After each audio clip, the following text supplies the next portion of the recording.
শরীফ ওসমান হাদির অনুসারীরাই বাংলাদেশের রাজনীতিতে একদম ফাইনাল যে ঘটনাটা দরকার, চূড়ান্ত যে ঘটনা দরকার সেটা ঘটিয়ে দিচ্ছে। একদম এক্সপেক্টেড কাজ করছে। কারা করছে? শরীফ ওসমান হাদির অনুসারীরা করছে। কারা শরীফ ওসমান হাদির অনুসারী? জুলাই ঐক্য, সাদিক কায়েমেরা। যারা জানেন না তাদের জন্য জানাচ্ছি, শিবির আর ইনকলাব মঞ্চ কিন্তু জোটে আছে। বাংলাদেশের সমস্ত ছাত্র সংসদ নির্বাচনে শিবির এবং ইনকলাব মঞ্চ জোটবদ্ধ হয়ে নির্বাচন করে। সন্ত্রাসী ছাত্রলীগ যখন সাংবাদিক হয় তখন অসভ্যতা আর সাংবাদিকতার মধ্যে কোনো পার্থক্য থাকে না। মিথ্যাকে সত্য, সত্যকে মিথ্যা, অর্ধেক সত্য অর্ধেক মিথ্যা, এভাবে বলে মানুষকে বিভ্রান্ত করা, মানুষকে হত্যার যোগ্য করে তোলা। শরীফ ওসমান হাদিকে এভাবেই তারা হত্যার যোগ্য করে তুলেছিল। শরীফ ওসমান হাদি ভারত বিরোধী, শরীফ ওসমান হাদি উগ্র ভাষায় কথা বলে, শরীফ ওসমান হাদি আগ্রাসী, আক্রমণাত্মক। শরীফ ওসমান এগুলো বলেই বেড়াতো তারা তাদের মিডিয়াতে, টকশোতে। কিন্তু শরীফ ওসমান কবিতা লেখে, শত শত পুরস্কারপ্রাপ্ত একজন অসাধারণ মেধাবী ছাত্র, দেশ নিয়ে ভাবে, দেশে কালচারাল আগ্রাসন নিয়ে চিন্তা করে, কিভাবে আধিপত্যবাদ ঠেকানো যায়, এইসব নিয়ে তারা কথা বলে না। ডক্টর ইউনূস এবার খেল দেখিয়ে দিলেন। রাজনৈতিক প্রজ্ঞা নিয়ে বারবার ডক্টর ইউনূসকে খোঁচা দিতেন বাংলাদেশের শীর্ষ রাজনীতিকরা। আজকে এমন একটা দিনে ডক্টর ইউনূস বাংলাদেশের জাতির উদ্দেশ্যে দেয়া ভাষণে বুঝিয়ে দিলেন তিনি শুধুমাত্র নোবেল বিজয়ী নন, অর্থনীতিবিদ নন, শিল্পোদ্যোক্তা নন, বরং তিনি একজন রাজনৈতিক প্রজ্ঞাবান ব্যক্তিও। আজকে শুনছি বাংলাদেশ হাইকমিশনকে নাকি ভারত ঢাকায় ধমক দিছে, যে কেন আমরা ওই কথা বলছি। ধমক দিছে নাকি ওই ভারতীয় হাইকমিশনারকে এই খুনি হাসিনাকে আশ্রয় দেওয়ার জন্য? শুধু ধমক না, লাঠি দিয়ে দেশ থেকে বের করে দেওয়া উচিত ছিল। বাংলাদেশে খুন খারাপি করে খুনিরা যদি ভারতে আশ্রয় পা, তাহলে ভারতের 7 সিস্টারকে আলাদা করে দেব। কথাটি হাসনাত আব্দুল্লাহর মতন একটা তরুণ 25 বছরের এক নৌজওয়ান বলেছে। আর এই কথার জবাব ভারত দিয়েছে, আমাদের কাছে পারমাণবিক অস্ত্র আছে। তাহলে বাংলাদেশের তরুণদের সাথে যুদ্ধ করার জন্য ভারতের পারমাণবিক অস্ত্র রেডি হয়েছে, বা তারা রাষ্ট্রের ভিতরে পারমাণবিক বানিয়েছে। শুধুমাত্র ভারতের পারমাণবিক ব্যবহারের জায়গাটা শুধুমাত্র হবে বাংলাদেশের তরুণদের সাথে মোকাবেলার জন্য। বাংলাদেশের একটা ছোট্ট পাল্টা জবাবেই ভারতের বাণিজ্যিক বাজার ধূলিসাৎ হয়ে গেল। বাংলাদেশকে একেবারে লাভবান করে দিল চীন। চীনের মতো ভালো ও শক্তিশালী বন্ধু আর কখনোই পাবে না বাংলাদেশ। যে গুলি করেছে সে তো জেলে ছিল, অস্ত্র ধরা পড়েছে। জামিন করেছে কে জানেন? জানেন না? বিএনপির আইন বিষয়ক সম্পাদক। আর বিএনপি ওরা এসে কয়, আমি ফেসবুকে লিখেছি, তাই কাজে আইনজীবী মামলা নিবে না, জামিন যোগ্য ছিল, জামিন পাবে না, বুঝে একেবারে শেষ। অস্ত্র সহ চিন্তা করতে গিয়ে আটক হইলে সেটা জামিন যোগ্য না। হাদিয়ার হাসিনার ছবি দিয়ে কইতেছে ডেভিল, শয়তান। চিন্তা করেছেন ডেভিল, চিনেন তো এরে? বিএনপির বিশিষ্ট বুদ্ধিজীবী। শুধু তাই না, হাদিকে আমার ঘেটিপুত্র বলছে। কইছে 2024-এর বর্ষা বিপ্লবের কোন মাসে নাকি ইনকিলাব হচ্ছে, দেখেছেন? জিন্দেগিতে ক্ষমতা আসতে পারবে না বিএনপি। ইন্ডিয়ার সাথে গুটো করে ক্ষমতা আসা যায় না রে পাগলা। বাংলাদেশে আর ক্ষমতা। শিবিরের প্যানেলে ইনকিলাব মঞ্চের প্রার্থী প্রতিনিধি থাকে, এর মানে জোট, শিবির ইনকিলাব মঞ্চ ঐক্য জোট। এই দিক থেকে যেহেতু শরীফ ওসমান হাদি সিনিয়র আর সাদিক কায়েমরা বেশ জুনিয়র, সাদিক কায়েম শরীফ ওসমান হাদির প্রায় 6 ব্যাচ জুনিয়র, সাদিক কায়েম আমারও প্রায় 6 ব্যাচ জুনিয়র। অতএব এই দিক থেকে সাদিক কায়েমকে শরীফ ওসমান হাদির অনুসারী বলা যায়। আর জুলাই ঐক্য, এই এবি জুবায়ের, মোসাদ্দেক, এরা সবাই শরীফ ওসমান হাদি। এখন আমি শরীফ ওসমান হাদির অনুসারী, বাংলাদেশ শরীফ ওসমান হাদির অনুসারী। শরীফ ওসমান হাদিকে আল্লাহ রাব্বুল আলামিন সে হাল, সে মাকাম দান করেছেন। পুরো বাংলাদেশ, প্রফেসর ইউনূস বলেছেন, বাংলাদেশের অস্তিত্বের উপর আঘাত, শরীফ ওসমান হাদির উপর আঘাত। অতএব শরীফ ওসমান হাদির অনুসারী আমরা সবাই, ইউনূস শরীফ ওসমান হাদির অনুসারী। অতএব তারা আজকে রাজনীতিতে সবচেয়ে জরুরি পয়েন্ট, এটা না করতে পারলে বাংলাদেশের রাজনীতিতে শান্তি আসবে না। কোনটা? ভারতকে শায়েস্তা করতে হবে। হাসিনা পালিয়েছে, কিন্তু ভারত এখনো খেলছে। ইন্ডিয়ান দূতাবাস বন্ধ করে দিতে হবে। এটা না করতে পারলে বাংলাদেশে শান্তি আসবে না। আমরা ভারতের সাথে ন্যায্যতার ভিত্তিতে সম্পর্ক চাই, কিন্তু সেই সম্পর্ক নতুন ভাবে স্টার্ট করতে হবে। তার আগে মিনিমাম কয়েক মাসের জন্য হলেও ভারতের দূতাবাস বন্ধ করে দেওয়া জরুরি। বাংলাদেশের যত ডিপ্লোম্যাট আছে ভারতে, অনেক হাই কমিশন অফিস থেকে শুরু করার অনেকগুলো কনসুলেট আছে, সবাইকে ফেরত আনা দরকার, সব বন্ধ করে দেওয়া হোক। আর যারা বাংলাদেশে নিযুক্ত আছে ভারতের ডিপ্লোম্যাট, তাদেরকে লাথি দিয়ে বের করে দেওয়া হোক। তারপরে বাংলাদেশের জনগণ, এই শরীফ ওসমান হাদির অনুসারীরা দেখেন, যেহেতু ডিপ্লোম্যাটদের নিরাপত্তা দেওয়ার ক্ষেত্রে আন্তর্জাতিক আইন রয়েছে, Vienna convention on diplomatic relations 1971 এর ক্ষেত্রে 1962 সম্ভবত বাধ্যবাধকতা রয়েছে। এ কারণে আগে তাদেরকে ফেরত নেওয়ার ব্যবস্থা করা হোক, পাঠিয়ে দেওয়া হোক। তারপরে প্রতীকীভাবে হলো ভারতীয় দূতাবাসের ইট এক একটা যদি জনগণ খুলে আনতে পারে, একটা ইতিহাস কায়েম হবে, একটা অধ্যায় রচিত হবে যে অন্য দেশে খবরদারি করা, হেজিমনি কায়েম করা, তার পরিণতি ওই দেশের দূতাবাসের ইট খুলে নেয় জনগণ। এটা করতে হবে আমাদেরকে। বিএনপি এখন ভারতকে বাঁচাতে, বাংলাদেশে ভারতকে রক্ষা করতে চেষ্টা করছে না, বিএনপি সব প্ল্যান ব্যর্থ হবে হচ্ছে। আজকে আপনারা দেখছেন যে ভারতীয় দূতাবাস অভিমুখে জুলাই ঐক্যের যে march to Indian high commission, এটা পুরো সাউথ ব্লককে নাড়িয়ে দিয়েছে, মোদিকে নাড়িয়ে দিয়েছে, মোদির গদি নড়ে গেছে এবং ভয় আছে। ওরা ভয়ে আইভ্যাক বন্ধ করেছে ফর দি টাইম বিং।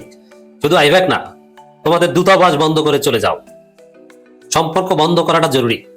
তারপরে বিভিন্ন শর্ত দিয়ে নতুন ভাবে শুরু করলে তখন আর এটা থাকবে না, কিন্তু এই সম্পর্ক কন্টিনিউ করলে পুরনো বিভিন্ন জরাজীর্ণ অনেক কিছু জড়িয়ে সামনের দিকে আসবে।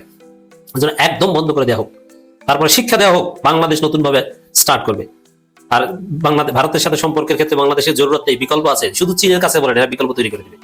চীন কৃত্রিম চাল তৈরি করে দিতে পারে, কৃত্রিম চাঁদ তৈরি করতে পারে, আর ভারতের বিকল্প তৈরি করা চীনের জন্য ওয়ান টু ব্যাপার। আপনার কি লাগবে? চীনে যারা গেছেন তারা জানেন, অনেকে তো জানেন না চীন যে কতটা উন্নত, কতটা সমৃদ্ধ। আজকে ঢাকা শহরে ট্রাফিক ব্যবস্থাপনা চীনের কাছে দিয়ে দেন, একদম যানজট মুক্ত করে দিবে। একদম না, মোটামুটি নিয়ন্ত্রণের মধ্যে এনে দিবে। যানজট চীনেরও কিছু কিছু জায়গায় আছে, অপরাধ মুক্ত করে দিবে। চীনের কোথাও কিছু হারিয়ে গেলে মুহূর্তের মধ্যে তারা একটা শুজ যদি হারিয়ে যায় ওটা তারা বের করে দিতে পারে, এটা পারবে তারা। দর্শক, খবর, পুলিশি ব্যারিকেডে আটকে সমাবেশে রূপ নিল march to Indian high commission. হ্যাঁ, এখানে পুলিশ ব্যারিকেড দেবে, ইটস এক্সপেক্টেড। এবং এখন পর্যন্ত পুলিশ ব্যারিকেড ভেঙে যে ইন্ডিয়ান হাই কমিশনের ইট খুলে আনতে যাবে এটা আমরা বলছি না। আগে ওদেরকে সরিয়ে দেওয়া হোক, ওদেরকে বলা হোক যে আমরা তোমাদের সাথে কূটনৈতিক সম্পর্ক চাই না, অথবা এটা বাংলাদেশের মর্যাদা রক্ষায় ষড়যন্ত্রের অভিযুক্তরে, গণহত্যাকারীদের আশ্রয় দেওয়ার অভিযুক্তরে সারা পৃথিবীকে জানিয়ে ইউনুস ভারতের সমস্ত কূটনীতিকদেরকে বাংলাদেশ থেকে বহিষ্কার করুক। আলটিমেটাম 24 ঘন্টার মধ্যে সবাইকে ফেরত নিন, আপনার চলে যান। তারপরে বাংলাদেশের লোকজন সেখানে টয়লেট বানাক। ইতিহাস রচিত হবে ভারতের খবরদারি, দাদাগিরি কিন্তু বাংলাদেশ না, পুরো দক্ষিণ এশিয়া বন্ধ হয়ে যাবে। আপনারা দেখেছেন যে বাংলাদেশে জুলাই আন্দোলন দেখে নেপাল, পাকিস্তান বিভিন্ন জায়গায় আন্দোলন, এমনকি ভারতেও আন্দোলন জমে উঠেছিল। ওরকম ভারতকে ডিপ্লোম্যাটিক রিলেশনস এর দিক থেকে যদি একটা শিক্ষা দেওয়া যায়, ভারতের সমস্ত প্রতিবেশীরা সেটা অনুসরণ করার চেষ্টা করবে। আর এটা বাংলাদেশের পক্ষে কোনো ব্যাপার না, শুধু চীনের সাথে আলাপ করেন। তা আলাপ তো হচ্ছে, দেখেছেন যে চীনের রাষ্ট্রদূত এখন সাদিক কায়েমদের দরবারে আসে। চীনের রাষ্ট্রদূতের কাছে যে সাদিক কায়েমরা সবসময় যান, নট নেসেসারি। সাদিক কায়েমদের কাছে চীনের রাষ্ট্রদূতরা আসেন, মধুর ক্যান্টিনে এসে চা খান, ফল তৈরি করে দিয়ে যান। আরো কত কিছু দেখবেন সামনে, just wait and see. July ঐক্যের march to Indian high commission কর্মসূচি রামপুরা ব্রিজ এলাকা থেকে শুরু হয়ে মধ্যবাড্ডা পর্যন্ত অগ্রসর হলে পুলিশ বাধার মুখে পড়ে। পরে সেখানে কর্মসূচি থামিয়ে দিয়ে সমাবেশের রূপ নেয়। ওই সমাবেশে এবি জুবাইর মোসাদ্দেক রাজা বলেছেন, মোদীকে যে হুঁশিয়ারি দিয়েছেন এটি হচ্ছে বাংলাদেশের রাজনীতির আসল গন্তব্য। এবি জুবাইর মোসাদ্দেক রাজা বলেছেন, ওইটা বাস্তবায়ন করতে পারলেই বাংলাদেশ পুরোপুরি স্বাধীন হবে, বাংলাদেশ সিঙ্গাপুর, দক্ষিণ কোরিয়া হবে। জনগণ যাকে ভোট দেবে সে নির্বাচিত হবে, চাঁদাবাজ মুক্ত বাংলাদেশ কায়েম হবে, নইলে ইন্ডিয়া ঝামেলা করবেই। অতএব এখন আমি সমস্ত জামাতের আমিরের বক্তব্যের চাইতে আমি এখন এবি জুবাইর মোসাদ্দেকদের কথার গুরুত্ব বেশি দিই, সাদিক কায়েমদের কথার গুরুত্ব বেশি দিই। কারণ সাদিক কায়েমরা বলেছে যে ডিপ্লোম্যাটিক সম্পর্ক প্রয়োজনে স্থগিত করতে হবে কন্ডিশনাল।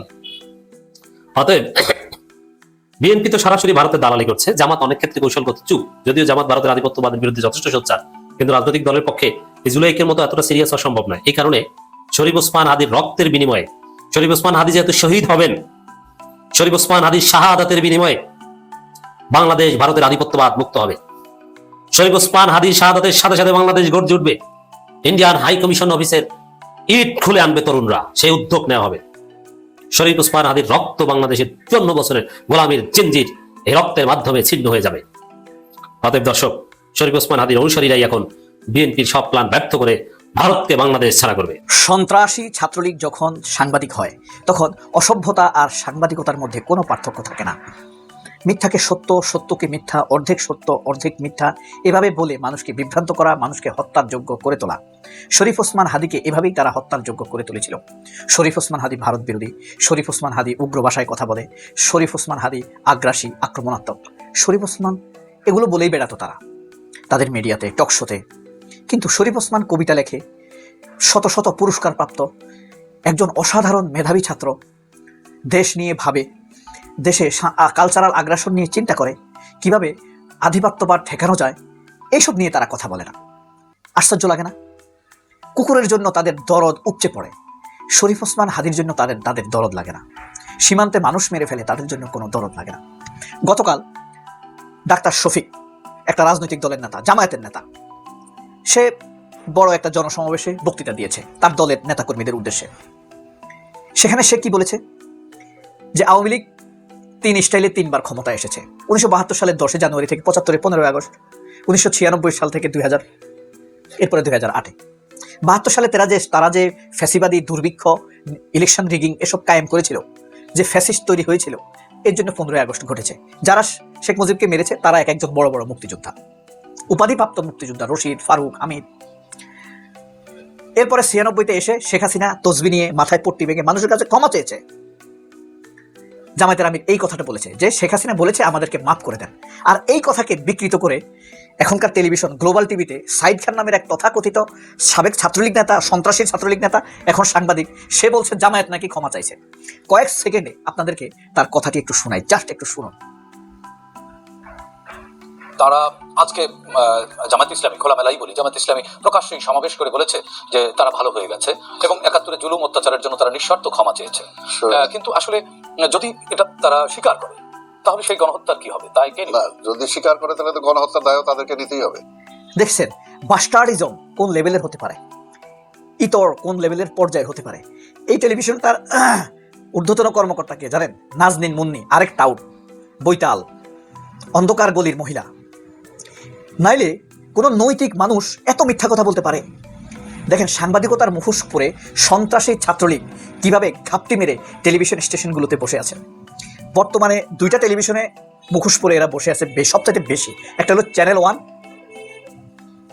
আরেকটা হলো আপনার গ্লোবাল টিভি। মানে ঘাপটি মেরে বসে থাকা সবচাইতে বড় ভারতের দালালের স্টেশন কিন্তু চ্যানেল আই, প্রথম আলো, এগুলা বললাম না, যা আমরা জানি না। গ্লোবাল টিভির নাম আমরা খুব একটা জানি, মানুষ দেখে না। এখানে বসে আছে পুরো, কিন্তু যত সাংবাদিকের অনৈতিকতার কারণে চুরির দায়ে চাকরি যায়, সবাই গ্লোবাল টিভিতে চাকরি হয়। আর 71 টিভিতে যাদেরকে বের করে দেওয়া হয়েছে সবগুলারে চাকরি দিচ্ছে চ্যানেল 1, তারেক রহমানের চ্যানেল বলতে পারেন, অথবা গিয়াসউদ্দিন আল মামুন তার চ্যানেল, সবগুলারে চাকরি দিচ্ছে তারা। এই বদমাইশে প্রশ্ন করতেছে যে আমরা ভালো হয়ে গেছি, এটা নাকি শফিকুর রহমান বলছে। শফিকুর রহমানের কথাটা আপনাদেরকে একটু শোনাবো। এখন কথা হলো, এ বলছে কাকে? তার নাম হলো আব্দুল সালাম, বিএনপির প্রধানমন্ত্রীর উপদেষ্টা।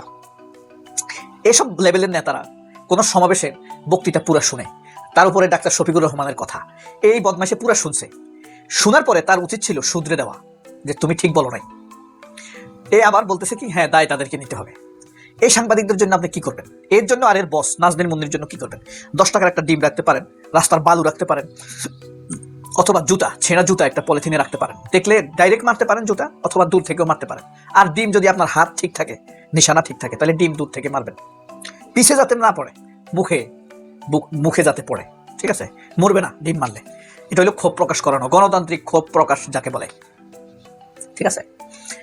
আপনাদের মনে আছে নিশ্চয়ই, এই আক্তার যখন আমেরিকা গিয়েছিল এনসিপির মহাসচিব বা সদস্য সচিব, তখন তাকে ডিম মারা হয়েছিল, তাসনিম জারাকে ডিম মারা হয়েছিল। এটা ডিম মারতে পারেন আপনারা, আমেরিকাতেও ডিম মারার জন্য কিন্তু তেমন একটা তাদের শাস্তি হয় নাই। তো এই যে এই সাংবাদিকদেরকে আপনি, এবার আমরা একটু দেখাই আপনাদেরকে আসলে শফিক কি বলছে। এই যে শুনেন আসলে শফিক কি বলছে, ডাক্তার শফিকুর রহমান।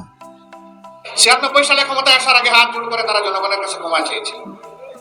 অতীতে আমাদের দল বাংলাদেশের জনগণের সাথে যে অন্যায় আচরণ করেছে, যে জুলুম করেছে, আমরা বিনা শর্তে মাপ চাই। একটিবারের জন্য আমাদেরকে আপনারা ক্ষমতায় দিন, আমরা ভালো হয়ে গেছি, এখন দেশের জন্য ভালো কিছু করতে চাই। হাতে তসবি ছিল, মাথায় ঘুমটা ছিল। জনগণ সহজ সরল ভাবে ধারণা করেছিল তাদের মানসিকতার পরিবর্তন হয়েছে, কিন্তু না, যখনই তারা মসনদে বসলেন তারা আপন রূপে আত্মপ্রকাশ করলেন।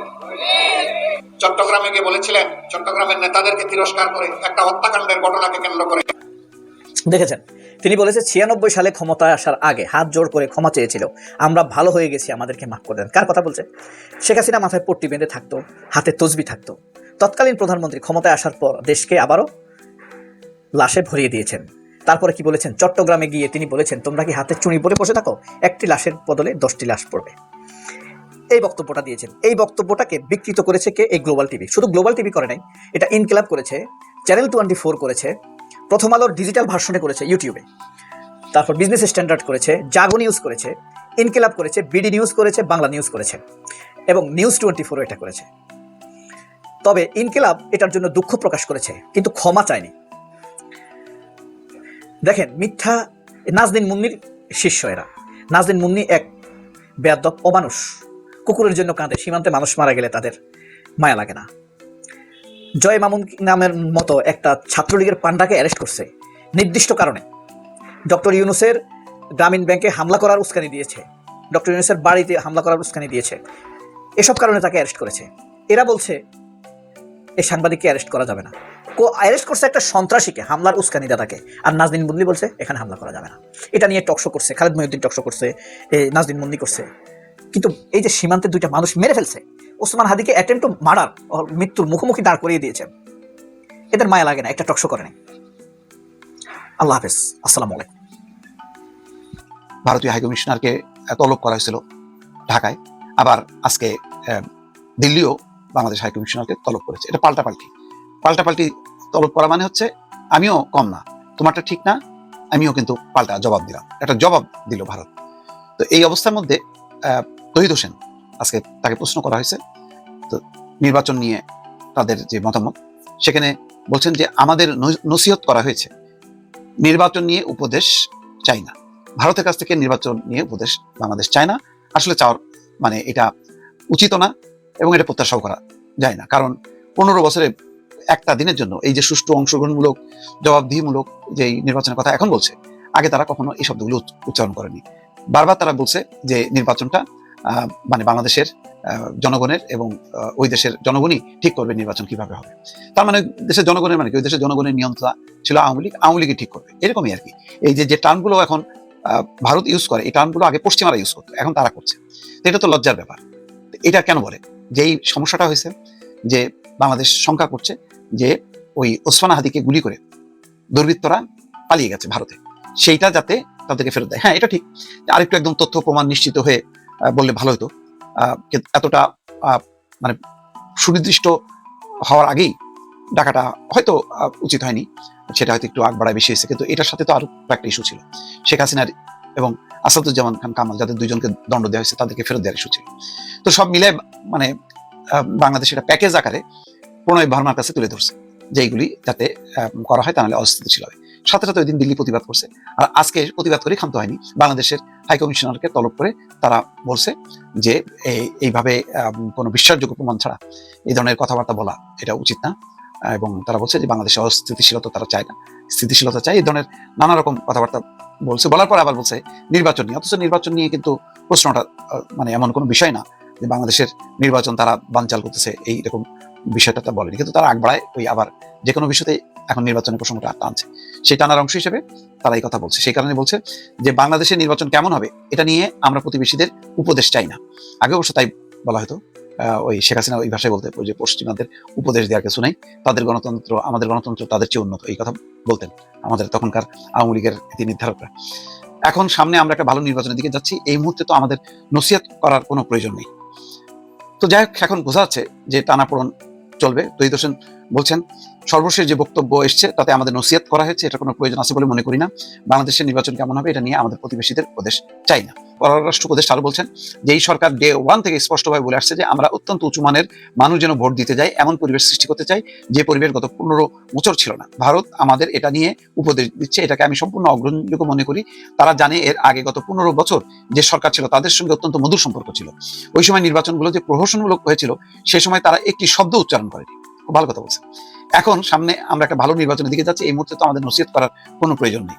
তহিদ হোসেন বলছেন আমরা কি করব, আমরা এমন একটা নির্বাচন করবো যেখানে মানুষ ভোট দিতে পারবে, যাদের ভোট দেবে তারাই নির্বাচিত হবে।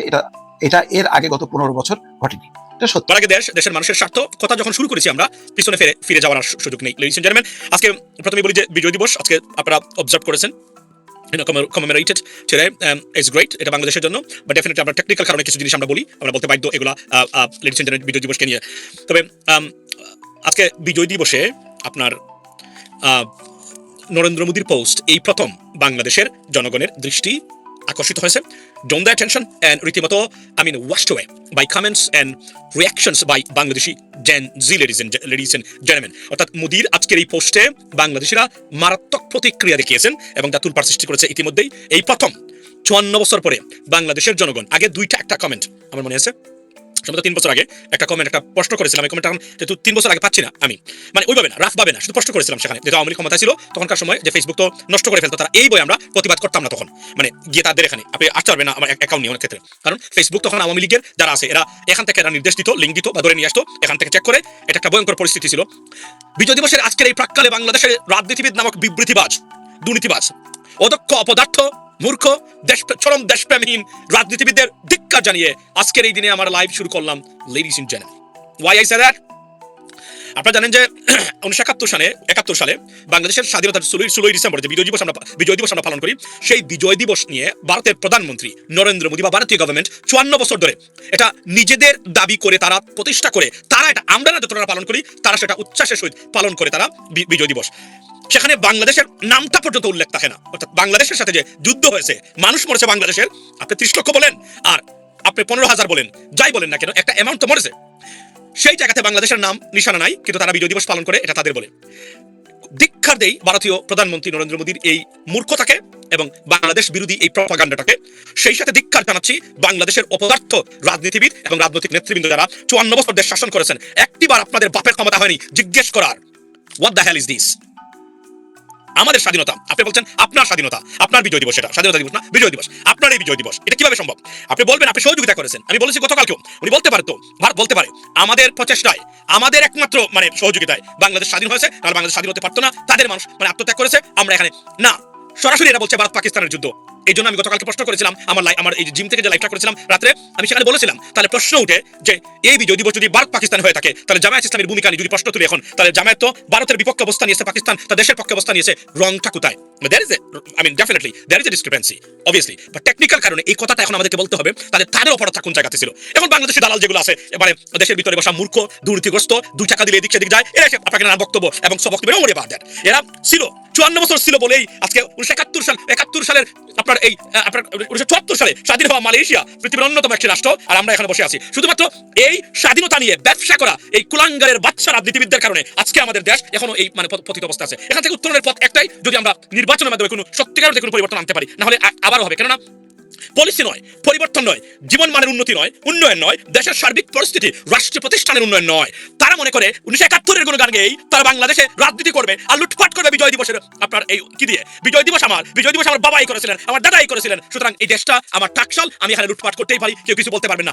21 কোটি মানুষকে বর্তমানে যে নেগেটিভ ভারতীয় নেগেটিভ দিয়ে জিম্মি করে রাখা হয়েছে, তার নাম হচ্ছে 1971, স্বাধীনতা বিরোধী আর স্বাধীনতা পক্ষের শক্তি। পৃথিবীর কোথাও এমন জঘন্যতম মূর্খতা রাজনীতিবিদদের এবং নীতি নির্ধারক, তথাকথিত নীতি নির্ধারক যারা আছেন বাংলাদেশের, আপনি কোথাও পাবেন না। আমি সেদিন ইউনাইটেড নেশনসে গেছিলাম, বিরল একটা রেয়ার এক্সপেরিয়েন্স আমি দেখলাম। সেখানে হিরোশিমা আর নাগাসাকিতে আমাদের দেশ যুক্তরাষ্ট্র তাদের যে সেকেন্ড ওয়ার্ল্ড ওয়ারে যে বোম্বিং হয়েছিল, আপনি দেখেন, অথচ এই Japan, the biggest trading partner of the United States, they have a serious collaborations and among trading transactions taking place between these two countries, ladies and gentlemen. তারা কি ধরনের, আপনি দেখুন, কল্পনা করেন এখন পাকিস্তান যদি, যেহেতু তারা পারমাণবিক অস্ত্রধারী দেশ, তারা যদি এই ধরনের কোনো ঘটনা ঘটাইতো পরবর্তী সময়ে, তাহলে কি হতো সেখানে? কিন্তু আজকে দেখেন আপনি দেশের সাথে তারা কোথায়, অথচ আপনি 54 বছরে প্রতিটা ইতিহাস শিখিয়েছে বল। আপনি কমন সেন্সের ভিত্তিতে আমি আজকে প্রশ্ন তুলি, মুক্তিযোদ্ধারা বলছেন, আখতারুজ্জামান বলতেছে, মেজর আখতারুজ্জামান, কর্নেল অলি আহমদ, এদের মতো এদের চেয়ে বড় মুক্তিযোদ্ধা কে হতে পারে? আখতারুজ্জামানের অনেক কথা আছে। আমার সেদিন একটা টক শুতে অনেক একদম উত্তেজনা সৃষ্টি হয়েছিল ওনার সাথে। আমার আই আন্ডারস্ট্যান্ড দ্যাট, বদলুক নানানভাবে আপনার, কিন্তু আমার প্রশ্ন হলো এই জায়গাতে, তারা যদি বলে যে আমাদের বুদ্ধিজীবীদের পাকিস্তানিরা হত্যা করে নাই, তাহলে এই প্রশ্নটা মুক্তিযোদ্ধারা যদি এই কথাগুলো বলে, আওয়ামী এবং ভারতীয় দালাল এবং পেতাত্তা ছাড়া এবং যাদের ভিতরে, যাদের শরীরে এবং যাদের প্রতিটা সন্তানে এই দাদাদের জিন আছে, তারা ছাড়া, প্রকৃত মুক্তিযোদ্ধা যারা আছেন তারা ছাড়া যদি বলে তারা আমাদের এই 14 ডিসেম্বর আমাদের শহীদ বুদ্ধিজীবী দিবসে আমাদের বুদ্ধিজীবীদের পাকিস্তান হত্যা করে নাই, ওয়ার্ল্ড ডকুমেন্টেড, আপনাকে বলতে হবে পাকিস্তান হত্যা করেছে। ঠিক আছে, পাকিস্তান হত্যা করতেই পারে, এটা তো অমূলক না, যেহেতু তখন পর্যন্ত তাদের প্রেজেন্সটা ছিল, but they were about to go, they were busy to pack up because তখন about the government has the country has fallen, তারা অলরেডি শেষ হয়ে গেছে। সেই সময় তারা লিস্ট করে ধরে নিয়ে মুক্তিযুদ্ধ মুনির চৌধুরীর সন্তানকে কি বলেছেন, গিয়ে দেখেন, উনি বলেছেন আমার বাবাকে আপনার এই পাকিস্তানের হত্যা করে নাই। এরা খাঁটি আওয়ামী লীগের মানুষ, এরা যদি এই কথা বলে, তাহলে আসুন আমরা এখন জানতে চাই। প্রশ্ন হলো, আমি ভুল হতে পারি, এই কথাটার সাথে আপনি দ্বিমত পোষণ করতে পারেন, you have absolute right, but ladies and gentleman, আমার প্রশ্ন হলো এই কথাগুলা, তাহলে মাসুদ কামাল বলছে আপনারা উস্কানি দিচ্ছেন। This son of bitch is a kid. He's an insect for Bangladesh, so don't worry about that. This son of bitch is an insect. What is his contribution to the journalism? What is his contribution to our progress, our democracy? বলেন আপনি আমাদেরকে। এই দালালরা এই দেশটাকে জিম্মি করে রেখেছে, কিন্তু দালালদেরকে ধরা হয়েছে, they are exposed right now. That is the good thing. আমি বলি, আপনি আমাকে বলেন, তো আমি বললাম বুদ্ধিজীবীদের ভারতে কি করেছে, পাকিস্তানিরা হত্যা করেছে, আই আন্ডারস্ট্যান্ড দ্যাট, করতেও পারে, এটা একদম করতে পারে না, তার তো নয়। কিন্তু আমার প্রশ্ন হলো, তাহলে আপনারা ওয়েল ডকুমেন্টেড এটাকে সেটেল করলেন না কেন 54 বছরে? এটা তো আমি জানতে চাই, কেন করলেন না, কেন করতে পারলেন না? আপনারা ইচ্ছা নাই, কারণ ওই যে ভারতীয় নেগেটিভ বিক্রি করে খাইতে হবে, যেভাবে জঙ্গিবাদ, মৌলবাদ, টেরোরিজম বিভিন্নভাবে হেনস্থা করার চেষ্টা করা হয়। বাই দ্য ওয়ে বলে রাখি যে I condemn the terrorist attack, in Australia on the occasion of Hanaka in Bondi Beach, ladies and gentlemen. The terrorists they were come from India, they're not from any other country, and their identity is still in a limbo because they haven't been identified clearly or adequately. There is a mixed reactions about their identity, ladies and gentlemen. But clearly, they are coming from India. They're Indian origin immigrants living in Australia, and they committed these atrocities, the terrorist act of terrors or terrorist activities in Australia, ladies and gentlemen. We condemn. I mean, whoever did it in the name of anything, they are the real terrorists. They should be punished and brought to justice and should face the full course and the real course of justice. They're trying to defame, a really particular religion in the name of this kind of activities, ladies and gentlemen. Please reject this kind of violent terrorist. In the sake of, or honestly speaking, for the greater interest of our the peace and prosperity of this world, ladies and gentlemen. So, Bondi বিচের terrorist যারা ছিল, সেই টেরোরিস্টদের পরিচয় দে আর ভারতীয়, Indian. তারা ভারত থেকে এসেছে, আমরা জানি না কিভাবে কোন জায়গা থেকে এসেছে, কি করেছে তারা, কার সাথে তাদের সম্পর্ক ছিল, বা they are the terrorist, real terrorist from India, in the name of any religion. They are the real terrorists. They should be punished. Honestly speaking, I urge government, but Australia probably they don't have death penalty. If so, I would urge the Australian government, punished anywhere relating to that, ladies and gentlemen. So, here's the stuff. এখন প্রশ্ন হলো এই জায়গাতে আমরা এখন আসি মূল বক্তব্যে। সো আজকে আপনি দেখেন এই নাম দিয়ে বিজয় দিবস, এবং আজকে দেখেন দেশের স্বাধীনতার 54 বছর পরেও এগুলা বিক্রি করে খাচ্ছে এক ধরনের, না আছে পলিসি। এরা কথা বলে খাদের বিজয় দিবস নিয়ে তাদের মাতামাতি, কারণ এই বিজয় দিবসের দোহাই দিয়েই বাংলাদেশ নামক রাষ্ট্রটাকে লুটপাট করা যায়। আর প্রবাসী যারা আছেন এই মুহূর্তে আমার লাইভে আপনাদের উদ্দেশ্যে বলি, এই চোর রাজনীতিবিদরা, এই চোরের বাচ্চারা আপনার টাকা পয়সা লুটপাট করে আপনাদের প্রবাসীদের। এদের বাপের ক্ষমতা নাই বাংলাদেশ $1 নিয়ে বাংলাদেশের অর্থনীতিতে যোগান দেওয়া, সহায়তা করা, এবং আপনাদের পাঠানো রেমিটেন্স এবং এই বিলিয়ন্স অফ ডলার্স এরা চুরি করে, এবং চুরি করার প্রক্রিয়ায় প্রত্যেকটা রাজনৈতিক দলের নেতৃবৃন্দ তারা জড়িত বর্তমানে, এবং তাদের আকাঙ্ক্ষা, they're desperate to go into the power so that they can steal your money. Be careful about that. Be aware of these culprits and criminals and corrupted politicians and political environment and establishment, ladies and gentlemen.